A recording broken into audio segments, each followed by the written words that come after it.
Ulama itu sampai pada ada sebagian ulama di Mesir itu berkesimpulan bunga bank itu tidak haram karena mereka punya penggambaran yang berbeda dengan ulama-ulama yang mengharamkan. Ulama Mesir tahun 82-83 mengeluarkan fatwa bank itu apapun namanya haram. Alasannya apa? Karena bertambah. Ada yang bertambah, bunga apapun namanya disebut dengan riba. Tapi Syekh Tontowi di tahun 87, 88, 89 mengeluarkan pendapat baru, boleh. Tapi pendapat pribadi. Akhirnya di tahun 90-an, 2000-an, ulama-ulama Darul Ifta dan ulama-ulama Azhar kemudian mengkaji kembali. Hasilnya tahun 2003, Darul Ifta Mesir menfatwakan bahwa bank itu halal. Gimana itu? Wah, ustadznya liberal lagi nih. Kalau aneh liberal, maka Al-Azhar liberal. Ada yang berani bilang Azhar liberal? Ya. Darul Ifta liberal, ada yang berani bilang itu. Nah, liberal itu bukan itu. Liberal itu yang ngomong agamanya nggak pakai kaidah. Itu baru liberal namanya. Ya. Apa itu liberal? Yang ngomong agama nggak pakai kaidah. Kaidahnya tak berkaidah gitu. Oke, bunga bank itu halal atau haram? Perdebatan tuh. Ya. Bunga bank.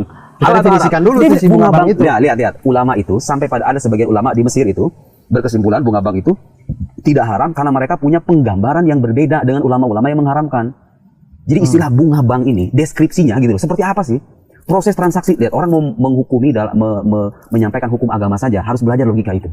Karena ketika Anda mengatakan ini haram, ini tuh maksudnya apa gitu loh. Penggambaran Anda tuh harus tepat. Yang Anda bilang bunga bank haram tuh, bunga bank tuh maksudnya apa sih? Ditelitilah sama ekonom, sama para pakar fikih, dialoglah mereka semuanya. Sebenarnya bagaimana sih proses transaksi di bank itu? Dijelaskan sama para ahlinya. Yang satu ulama saya pada kesimpulan, oh kalau begitu tidak haram. Saya bilang tidak haram kan? Karena deskripsinya tentang istilah ini begini. Sementara yang lain mengatakan enggak, bunga bank haram. Karena deskripsinya beda. Lihat tuh. Iya, kalau orang mau debat bunga bank halal atau haram, dia dideskripsikan dulu. Bunga bank kita debatkan ini apa gitu loh. Apakah ada ulama yang masih memperdebatkan hukum bank? Mau dengar nggak nih? Ya, ini pahit ini ya. Ini berat tapi saya wajib menyampaikannya. Ada yang lulusan Al-Azhar nggak? Ada yang pernah ke Mesir nggak? Di Mesir ada Darul Ifta. Darul Ifta itu lebih kuat daripada MUI karena MUI cuma kumpulan ormas. Fatwanya hanya bersifat himbauan. Tapi Darul Ifta itu langsung diakui oleh negara. Itu di Mesir. Ya, fatwa-fatwanya itu langsung diakui oleh negara. Ulama Mesir tahun 82-83 mengeluarkan fatwa bank itu apapun namanya haram. Alasannya apa? Karena bertambah. Ada yang bertambah, bunga apapun namanya disebut dengan riba. Tapi Syekh Tontowi di tahun 87, 88, 89 mengeluarkan pendapat baru, boleh. Tapi pendapat pribadi. Akhirnya di tahun 90-an, 2000-an, ulama-ulama Darul Ifta dan ulama-ulama Azhar kemudian mengkaji kembali. Hasilnya tahun 2003, Darul Ifta Mesir menfatwakan bahwa bank itu halal. Gimana itu? Wah, ustadznya liberal lagi nih. Kalau aneh liberal, maka Al-Azhar liberal. Ada yang berani bilang Azhar liberal?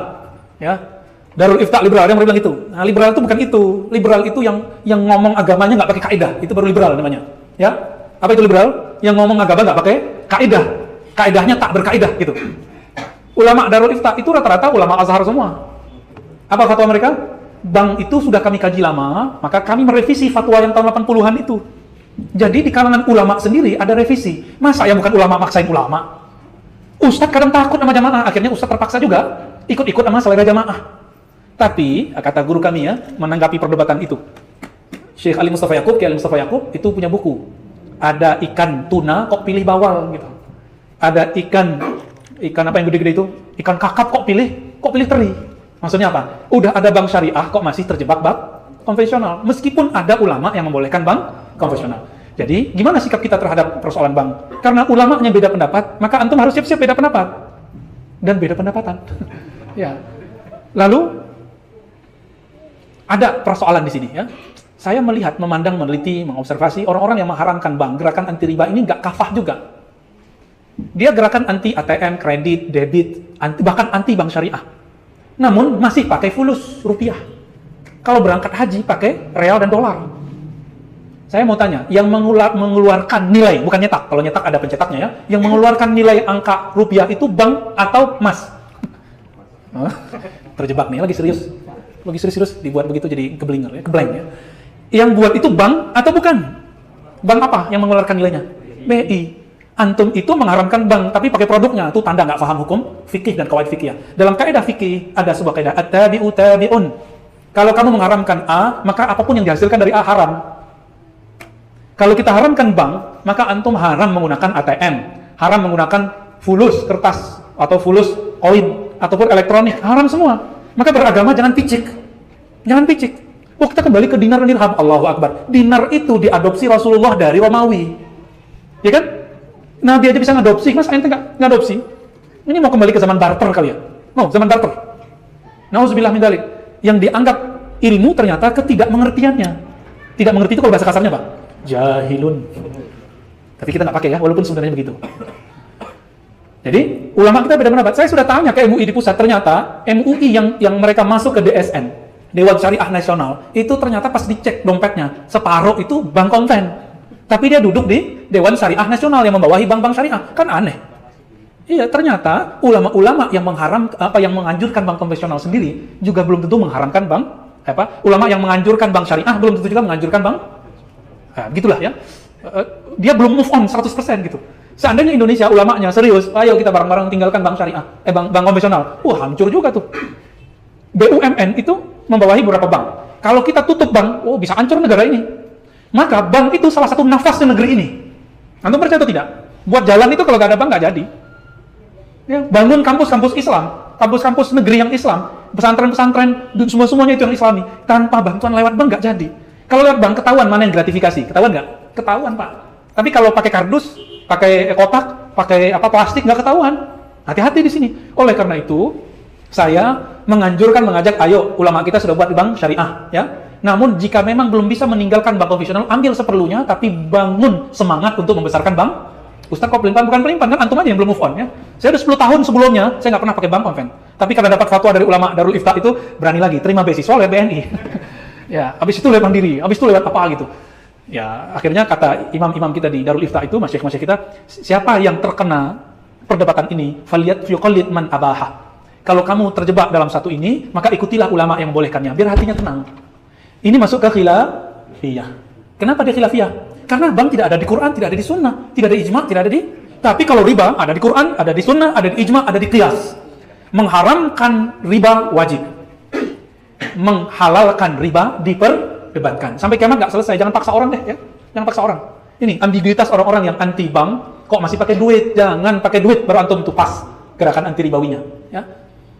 Ada pertanyaan tentang bunga bank, bahwa yang terkait dengan bank itu harus dilihat transaksinya, akadnya seperti apa.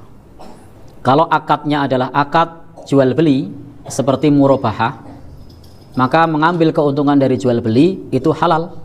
Wa ahallallahu al-bai'a wa harramar riba. Allah menghalalkan jual beli dan mengharamkan riba.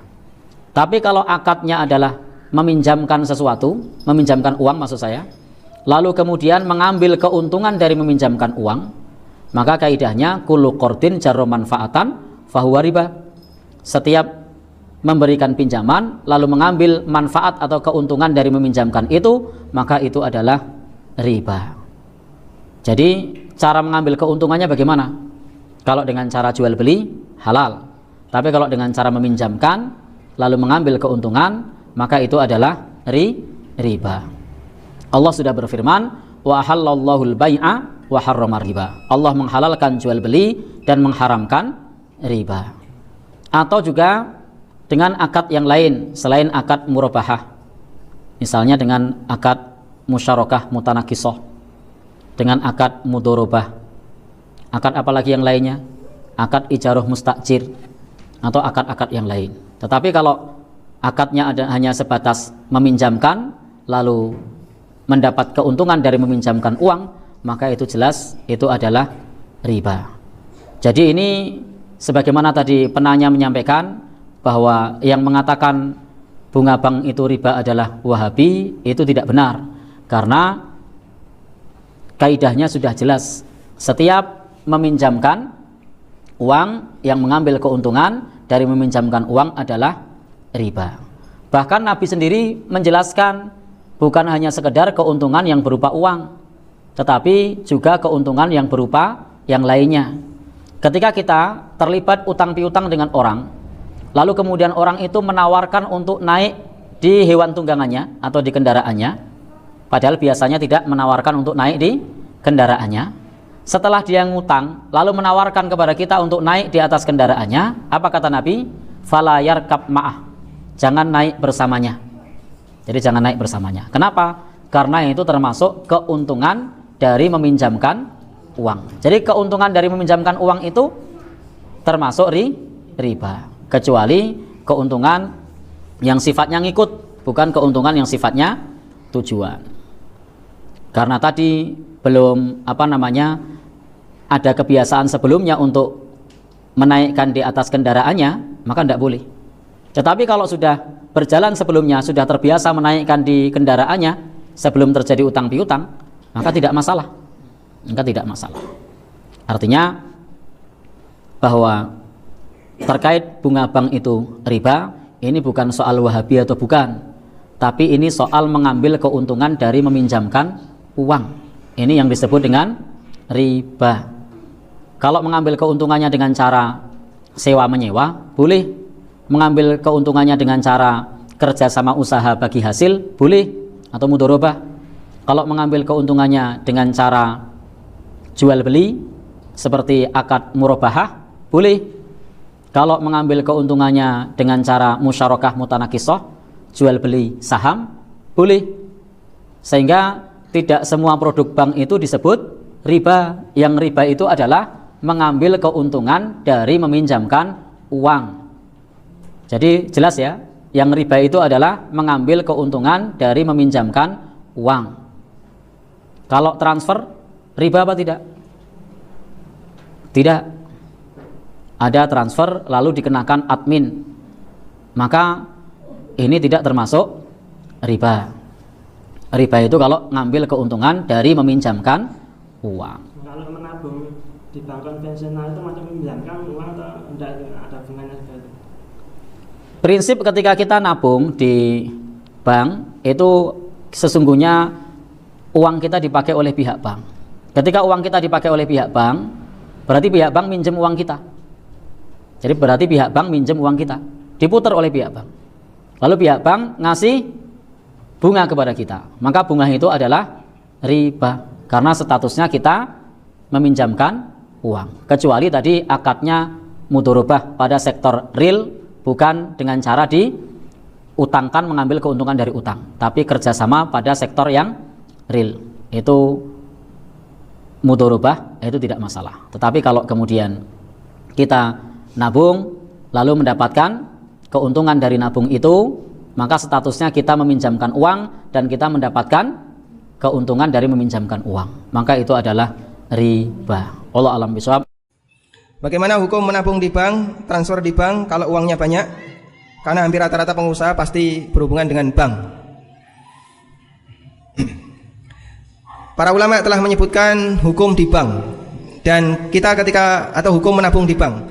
Kita ketika memiliki rekening di bank, itu latar belakangnya beda-beda Pak ya. Ada yang dia punya rekening cuman untuk ya biar kelihatan punya rekening, gaya-gayaan ya. Meskipun nggak pernah ada uang yang masuk. Ada yang dia punya rekening biar punya ATM. Ada yang dia punya rekening untuk transfer. Kalau pakai wesel zaman sekarang susah. Ada yang untuk nyimpen. Ini kalau ditaruh di bawah bantal bahaya ya. Nanti ndak dioroti bojone. Maka ditaruh di bank. Dan macam-macam niat mereka. Termasuk ada juga yang nyimpan uang di bank dengan tujuan apa? Untuk dikembangkan, untuk investasi. Semua ini ulama memberikan hukum yang beda. Dan perlu kita tahu, tidak semua transaksi di bank itu haram. Transaksi di bank yang halal masih sangat banyak. Transfer itu halal atau haram? Halal atau haram? Halal ya. Mau pakai Western Union, mau pakai Wesel, mau pakai lewat bank, sah-sah saja. Itu kan cuma fasilitas. Ada unsur ribanya enggak? Ada enggak? Enggak ada. Kalau kita bayar boleh enggak? Itu hak dia, wong dia apa? Yang punya fasilitas. Kalau mau pakai fasilitas saya bayar. Baik. Sehingga kasus ini halal saja. Orang melakukan transfer melalui bank. Termasuk juga ada orang yang dia sewa deposit box. SDB, safe deposit box di bank. Orang yang mau naruh emasnya biar aman, naruh simpanannya biar aman, ditaruh di deposit box dengan harga sesuai dengan volume. Boleh atau tidak? Sama dengan Anda sewa rumah, Anda sewa mobil kan gitu ya. Di situ transaksinya hanya sewa menyewa. Termasuk juga ketika Anda hanya sebatas nitip duit, boleh atau tidak? Boleh atau tidak? Boleh. kan nitip duit. Nah kemudian yang ketiga ini ulama membahasnya begini, masalahnya duit kalau sudah jatuh di tangan bank dipakai apa? Dipakai untuk diputar sama bank. Diputar sama bank. Akad kita dengan bank itu apa Pak? Wadiah. Wadiah itu titip. Bapak Ibu kalau dititipi duit dari orang lain, ini duit saya titipkan ke Anda, saya mau pergi. Terus Anda menerima, iya silahkan ditaruh. Boleh nggak dipakai? Boleh nggak dipakai? Kenapa nggak boleh? Duit orang kok dipakai ya? Padahal dia cuman titip. Beda kalau dia bilang ini duit dari saya, silahkan pakai modal untuk usaha. Boleh dipakai ya? Kalau misalnya Anda ketika naruh uang itu di bank, saya titipkan ini dengan akad wadiah, wadiah artinya titip. Saya titipkan uang ini kepada Anda dengan akad wadiah. Aslinya boleh nggak dipakai? Boleh nggak? Kalau itu dipakai bagaimana? Nggak amanah ya. Oh, ini duit orang kok dipakai. Duit orang dipakai kan nggak boleh. Nggak amanah ini ya. Ini salah satu contoh pelanggaran. Memakai duit orang tanpa izin dari pemiliknya. Padahal kita ketika naruh duit itu tujuannya untuk cuman dititipkan, nanti diambil lagi kalau membutuhkan. Terlepas dari kegiatan mereka. Terus bagaimana dengan kita sebagai nasabah? Nah di situ ulama memberikan pertimbangan. Kalau ada madarat besar pada saat kita menaruh uang di rumah, kalau naruh uang di rumah, wah bisa bahaya. Rumah kita jadi sasaran pencuri. Sudah dikenal masyarakat, orang ini paling anti bank, pasti duitnya disimpan di bawah kolong kasurnya. Sudah, pencuri niteni Pak. Dia katanya nggak punya rekening bank, berarti duitnya ditaruh di bawah bantal. Itu bisa jadi sasaran pelanggaran, sasaran kriminal. Kalau ini terjadi, maka dalam rangka menghindarkan madarat yang lebih besar, para ulama membolehkan untuk dititipkan ke bank.